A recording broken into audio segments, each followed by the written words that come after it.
we're dealing with things that you can't see, like you see here. So you might have something like mist elimination. You might have something like beer column trays. You might have outlets in your mold sieves. Most people, you don't get to see those very often. So you really don't know what's going on. And so we take that maintenance and reliability side very seriously.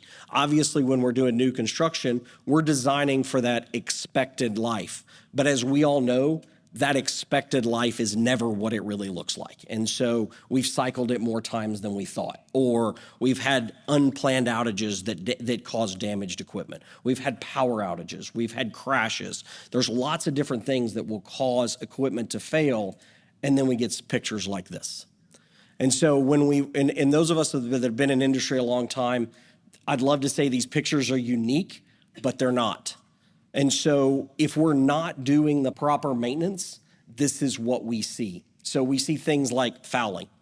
We're all dealing with corrosion every day, thermal stress, mechanical damage. All of these different types are having an impact on your production. And so if we can plan that maintenance better, if we can think about what those things are, we can absolutely have plants running better. And that's our goal. Our goal at the end of the day is your plants running consistently better. And then when we do need to do something, we're planned as well.